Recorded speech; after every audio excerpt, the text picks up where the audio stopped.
क्या आप ये सोच रहे हो कि मैं रॉयल एनफील्ड मीटियोर 350 के लिए रुक जाऊं या फिर मैं किसी दूसरे और बाइक खरीद लूं? अगर आपके दिमाग में ऐसा कोई सवाल चल रहा है तो इस वीडियो को आखिरी तक देखिए, आपको आपका हर सवाल का जवाब जरूर मिलेगा। मेरा नाम है कौस्तुभ और आप देख रहे one life one ride my YouTube channel, और आप सभी का बहुत बहुत स्वागत है एक नए वीडियो पे। तो आज के इस वीडियो में मैं रॉयल एनफील्ड मीटियोर 350 के बारे में एक कंप्लीट एनालिसिस देने वाला हूँ। उसका हर एक डिटेल के बारे में मैं आप लोगों के साथ बात करूँगा ताकि आप लोगों को इस बाइक के बारे में कुछ क्लैरिटी मिल जाए, ताकि आप ये डिसाइड कर सके कि आपको इस बाइक के लिए वेट करना चाहिए या फिर आपको किसी दूसरे बाइक की तरफ जाना चाहिए। तो चलिए इस वीडियो को आखिरी तक देखिए, और जो नए हैं इस चैनल पे, इस चैनल को सब्सक्राइब करना मत भूलिए। तो चलिए बिना देरी करे शुरू करते हैं। तो इस बाइक के स्पेसिफिकेशन के बारे में बात करने से पहले चलिए इसका थोड़ा हिस्ट्री जान लेते हैं। रॉयल एनफील्ड का मीटियोर ये नाम जो है ये कोई नया नाम नहीं है। 1952 से लेके 1962 तक यूएसए में एक सुपर मीटियोर के नाम से एक 700 सीसी का मोटरसाइकिल रॉयल एनफील्ड सेल करता था। तो ये मीटियोर नाम रॉयल एनफील्ड के लिए कोई नया बात नहीं है, और इसमें रॉयल एनफील्ड का अपना पेटेंट भी है। अभी हाल ही में जो प्रॉब्लम चल रहा था रॉयल एनफील्ड का थंडरबर्ड नाम से लेके, क्योंकि ट्रायम्फ का और भी दूसरे कंपनी है जिसको थंडरबर्ड का नाम से बाइक बिकता है मार्केट पे। शायद इंडिया पे नहीं है पर बाहर है, तो इसीलिए इंडिया के बाहर जब भी रॉयल एनफील्ड कोई थंडरबर्ड 350 और 350 सेल करने जाता था तो रॉयल एनफील्ड को उसका नाम चेंज करके सेल करना पड़ता था। जैसे रॉयल एनफील्ड रंबल नाम से थंडरबर्ड को सेल करता था बाहर के देशों में। तो इस प्रॉब्लम को हटाने के लिए रॉयल एनफील्ड ने थंडरबर्ड को मीटियोर में कन्वर्ट कर दिया। तो गाइस अब चलिए देखते हैं इस बाइक के स्पेसिफिकेशन और कॉन्फ़िगरेशन के तरफ। जैसे आप इस इमेज में देख सकते हो, रॉयल एनफील्ड मीटियोर 350 एक डबल क्रेडल चेसिस के ऊपर बेस करके बना हुआ है। तो इससे आपको क्या सुविधा मिलेगा? जिस बाइक में डबल क्रेडल चेसी होता है, जैसे आप देख लो हिमालयन, इंटरसेप्टर, इस बाइक के अंदर वाइब्रेशन बहुत कम होता है, क्योंकि इस जो डबल क्रेडल होता है जो चेसिस में, ये इंजन को बहुत अच्छे तरीके से होल्ड करता है। जब आप हाई आरपीएम पे बाइक को रेव करते हो तो इंजन में बहुत ज़्यादा वाइब्रेशन पैदा होता है, और ये जो वाइब्रेशन है अगर वो चेसिस के अंदर अच्छे से समा जाता है तो आपको फुट पेग में, हैंडल बार में या फिर टैंक के साइड में ये वाइब्रेशन नहीं आता है। और अगर सिंगल क्रेडल का चेसी है तो वो चेसिस वो वाइब्रेशन को अच्छे से सोप नहीं कर सकता, इसीलिए वो वाइब्रेशन आपको पूरा बाइक में देखने को मिलता है, जो कि इस बाइक में नहीं मिलने वाला है आप लोगों का। इस बाइक में आपको बहुत एक स्मूथ सा राइडिंग एक्सपीरियंस मिलेगा। तो चलिए अगले पॉइंट देखते हैं। एक बाइक में चेसिस के बाद सबसे जो इम्पोर्टेंट चीज़ होता है वो है उस बाइक का इंजन, और रॉयल एनफील्ड मीटियोर 350 में आपको एक 350 सीसी का SOHC सेटअप के साथ लॉन्ग स्ट्रोक इंजन मिलने वाला है। अगर आप इस इंजन के बारे में गौर से देखेंगे तो आपको रॉयल एनफील्ड का दूसरा जो बाइक आता है SOHC सेटअप के साथ, उस बाइक को भी गौर से देखना पड़ेगा। अगर आप इंटरसेप्टर या फिर कॉन्टिनेंटल GT का एग्जाम्पल लोगे तो आपको एक चीज़ नज़र में आएगा, वो है इन दोनों का इंजन ट्विन सिलेंडर का है और SOHC सेटअप के साथ आता है। तो अगर आप देखोगे उसका टॉर्क है 52 न्यूटन मीटर और उसका BHP है 47, और वो ट्विन सिलेंडर है। और हमेशा ट्विन सिलेंडर इंजन में दो कंपोनेंट होता है, दो कंपार्टमेंट होता है सेम सीसी का। तो 650 सीसी का है और आपको दो कंपार्टमेंट मिलता है, तो एक कंपार्टमेंट एक सिलेंडर 325 सीसी का आएगा। तो उसी हिसाब से अगर आप मीटियोर 350 को भी देखोगे तो उसमें 350 सीसी का एक सिलेंडर वाला SOHC सेटअप का इंजन आएगा। तो आप एक अंदाज़ा लगा सकते हो कि उसका आउटपुट कितना होगा। मेरे हिसाब से उसका आउटपुट होने वाला है 24 BHP और 28 और 27 के बीच में ऐसा कुछ टॉर्क आने वाला है। तो अगली जो क्वेश्चन आता है वो है इस इंजन का माइलेज कितना होने वाला है। पहली बात तो यह है इंजन का जो माइलेज आएगा एक बाइक का जो माइलेज होता है वो हमेशा डिपेंड करता है राइडर के राइडिंग स्टाइल के ऊपर। अगर कोई बहुत एग्रेसिव बाइक चलाता है तो उसका माइलेज कम आएगा ही आएगा। और अगर कोई बड़ा सीसी का भी इंजन ले लो और वो हमेशा कूल तरीके से चलाता है, एक आरपीएम में लिमिट रखता है, एक स्पीड में लिमिट रखता है, तो उसको हमेशा माइलेज जो है वो ज़्यादा मिलेगा। तो अगर रॉयल एनफील्ड मीटियोर 350 के बारे में देखें तो इस मीटियोर 350 में आपको कम से कम 35 प्लस माइलेज ज़रूर मिलेगा।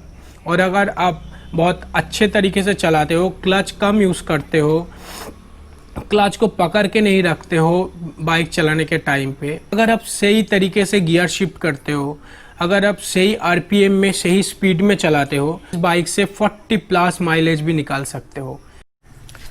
तो गाइज, इंजन के बाद जो इम्पोर्टेंट चीज़ होता है वो गाड़ी का लुक्स, गाड़ी का कॉस्मेटिक्स, उसका लाइटिंग, ये सब चीज़ शायद कुछ राइडर के लिए मायने नहीं रखता है, पर आज का जो नौजवान पीढ़ी है देश का, वो इस चीज़ को काफ़ी गुरुत्व देता है, वो इस चीज़ को काफ़ी अहमियत देता है।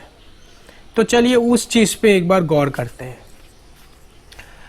मीटियोर 350 का जो हैंडल बार है ये काफ़ी वाइड है, इससे आपको काफ़ी अच्छा कंफर्ट मिलने वाला है, एक अपराइट पोजीशन मिलने वाला है बाइक चलाने के लिए। तो अगर आप इसके ऊपर लॉन्ग राइड भी करते हो तो आपको बिल्कुल भी फैटिग महसूस नहीं होगा, आपका बॉडी बहुत कूल एंड काम रहेगा। अगर आप इसके बाद इसका टैंक शेप देखें तो थंडरबर्ड 350 से इसका टैंक काफ़ी अलग दिखता है, और दिखने में ही नहीं, इसका फ्यूल कैरिंग कैपेसिटी भी कम होने वाला है थंडरबर्ड के हिसाब से। अगर आप थंडरबर्ड को देखें तो उसमें 21 लीटर्स का फ्यूल टैंक मिलता है, पर इसमें मुझे लगता है कि आपको 15 लीटर की फ्यूल टैंक मिलेगा। इसका और भी एक कारण है जो कि बहुत सारे थंडरबर्ड ओनर्स का एक प्रॉब्लम हुआ करता था कि उनके टैंक के अंदर गैस जमा हो जाता था और जो टैंक का कैपेसिटी दिखाता था और असल में वो कैपेसिटी का वो उपलब्ध नहीं कर पाते थे। और रॉयल एनफील्ड कंपनी से भी बोला जाता था कि आप अपने टैंक को फुल मत कीजिए, पूरा आप 21 लीटर्स का पेट्रोल मत फिल कीजिए उस पर। तो ये एक बहुत बड़ा प्रॉब्लम था। तो रॉयल एनफील्ड ने इसके ऊपर शायद काम किया है, इसीलिए वो टैंक का शेप को भी चेंज किया है और उसका फुल कैरिंग कैपेसिटी भी थोड़ा कम कर दिया है। और अब मुझे लगता है कि इससे ज़्यादा कुछ फ़र्क नहीं पड़ने वाला है, क्योंकि इसका माइलेज काफ़ी अच्छा होने वाला है। और आपको अगर 15 लीटर्स में 35 या 40 का माइलेज मिलता है तो आपका जो एक टैंक रेंज होता है वो काफ़ी बड़ा हो जाता है, काफ़ी लंबा हो जाता है। अगर आप इस पिक्चर को गौर से देखिएगा तो इसमें आपको एक फ्रंट का जो लाइट है वो हैलोजन दिखने को मिलेगा, पर इसमें एक एलईडी का डीआरएल भी मिलता है। अगर आप इसका पीछे का लाइट देखेंगे तो मुझे लगता है कि ये एलईडी लाइट है, क्योंकि मुझे लगता है इसका जो ब्राइटनेस है ये काफ़ी ज़्यादा है। और जो अगर आप इंडिकेटर के तरफ देखोगे तो ये बहुत कन्वेंशनल दिखता है, पर पीछे का जो लाइटिंग सेटअप है ये काफ़ी डिफरेंट है बाकी रॉयल एनफील्ड से। गाइज, अगर आप इस पिक्चर में ध्यान से देखेंगे तो आपको एक चीज़ ज़रूर दिखेगा कि इसका जो टायर है ये काफ़ी चौड़ा है बाकी रॉयल एनफील्ड से। इसमें आपको पीछे 140 प्लस सेक्शन का टायर मिलेगा और सामने 110 प्लस सेक्शन का टायर मिलेगा। और इसमें आपको अलॉय व्हील मिल जाता है जो रॉयल एनफील्ड के कंपनी के तरफ से आता है। तो आप इसका बिल्ड क्वालिटी को लेके बिल्कुल भी परेशान ना होइए कि ये टूट जाएगा एक दो धक्के से, ऐसा बिल्कुल नहीं होने वाला है। ये काफ़ी स्टडी होने वाला है मुझे लगता है, क्योंकि ये कंपनी से प्रोवाइडेड है और जो कंपनी का चीज़ है उससे आप आफ्टर मार्केट चीज़ों से कंपेयर नहीं कर सकते। मुझे जितना लगता है कि इसमें C8 या एमआरएफ के टायर आएगा, इससे ज़्यादा अच्छा टायर आपको नहीं दिखने को मिलेगा इसमें, क्योंकि इसका मैक्सिमम प्राइस जो है वो 2 लाख रहेगा ऑन रोड। तो अगर आप हिसाब कर लेंगे तो इसका एक शोरूम प्राइस 175 से 185 के अंदर होने वाला है। तो मुझे लगता है इस प्राइस रेंज में इस बिल्ड क्वालिटी के साथ, इस नया इंजन के साथ, ये काफ़ी अच्छा एक कॉम्पैक्ट प्रोडक्ट होने वाला है। तो अगर हम अब देखते हैं कि इसका कंफर्ट कितना है जो हाईवे में आपको मिलेगा। इसका क्रूजिंग स्पीड कितना है जो आप अपने लॉन्ग ड्राइव पे यूज़ कर सकते हो, आप अपने लॉन्ग टूर पे जिसको यूज़ करने वाले हो वो इसका क्रूजिंग स्पीड। हर एक बाइक का एक स्वीट स्पॉट होता है जो स्पीड में वो बाइक पूरा दिन चल सकता है बिना कोई रुकावट के। तो 350 सीसी SOHC इंजन होने के बाद, काफ़ी रिफाइनमेंट आने के बाद इस बाइक में मुझे लगता है कि आप 100 से 110 तक आराम से क्रूज कर सकते हो। इसमें आपको कोई भी प्रॉब्लम नहीं होने वाला है। तो गाइस ये हो गया इस मीटियोर 350 का details and specification and features जो आपको मिलने वाला है। तो अगर आप मुझसे पूछोगे कि मेरा पर्सनल राय क्या है इस बाइक के ऊपर, मेरा पर्सनल व्यू क्या है, मेरा पर्सनल टेक क्या है, अगर मैं अपने पैसे से ये बाइक खरीदने वाला हूँ तो मैं क्या खरीदूंगा इस बाइक को या फिर नहीं खरीदूंगा या फिर किसी और बाइक की तरफ जाऊंगा, तो चलिए मैं अपना व्यू रखता हूँ आपके सामने। हो सकता है कि आपका व्यू में मुझसे मिलता हो, या अगर आप मुझसे पूछोगे कि मैं ये बाइक खरीदूंगा या नहीं, मैं इस बाइक को नहीं खरीदूंगा क्योंकि मेरी रिक्वायरमेंट्स के हिसाब से ये बाइक नहीं जाता है। मेरे हिसाब से अगर आप इंडिया पे कहीं भी ले लो, हिमालय हो गया, साउथ हो गया, नॉर्थ हो गया, ईस्ट हो गया, किसी भी तरफ जाना चाहते हो तो मुझे लगता है आपके पास एक एडवेंचर टूरर बाइक होना बहुत ज़रूरी है। क्योंकि एडवेंचर टूरर बाइक का जो स्पेसिफिकेशन होता है, वो जिसका ग्राउंड क्लियरेंस होता है, जो सस्पेंशन का ट्रैवलिंग डिस्टेंस होता है, वो सब चीज़ बहुत ज़रूरी होता है इंडियन रोड्स के हिसाब से अगर देखें तो मेरे हिसाब से मुझे अगर इस प्राइस रेंज में 20-30 हज़ार ज़्यादा देके भी कोई बाइक लेना पड़ेगा तो I will go with Himalayan BS6। क्योंकि उस बाइक में क्रूजिंग स्पीड ले लो, कंफर्टेबिलिटी ले लो, कुछ भी ले लो, सब कुछ बहुत टॉप नॉच मिलता है इस प्राइस रेंज में। मैं उस प्राइस रेंज के ऊपर बात नहीं कर रहा हूँ, क्योंकि अगर आप ज़्यादा पैसा दोगे तो ज़्यादा मिठाई तो मिलेगा ही ना। पर अगर मैं इस बाइक को सिटी में चलाता हूँ, कभी कभी बाहर लेके जाता हूँ, कभी कभी लॉन्ग टूर करता हूँ, तो उस हिसाब से देखा जाए तो ये बाइक ज़रूर लेना चाहिए। और जो थंडरबर्ड लवर्स है उनको तो ये बाइक बहुत पसंद आने वाला है, क्योंकि थंडरबर्ड में जो कमियाँ थी इस बाइक में वो कमियाँ दूर कर दिया गया है।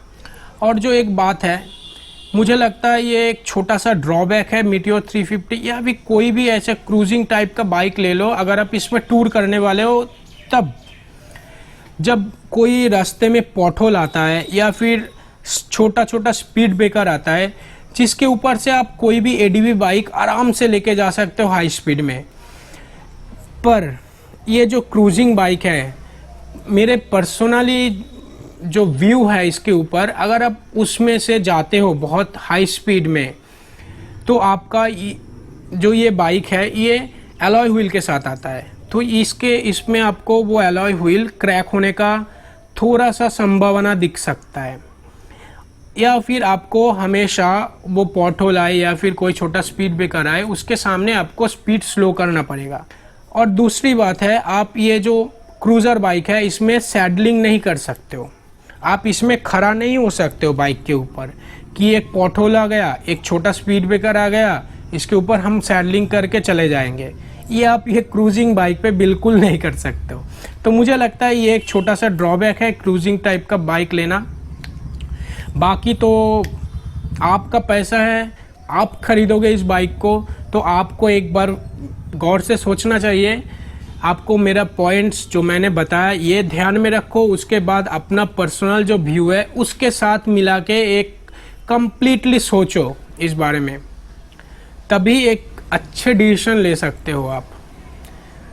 तो चलिए गाइस, आज का वीडियो बस इतना ही। अगर आपको वीडियो पसंद आया तो एक लाइक ज़रूर कर देना और चैनल को सब्सक्राइब करना मत भूलना। और मोटो व्लॉग बहुत जल्दी आने वाला है, so guys stay tuned and good night.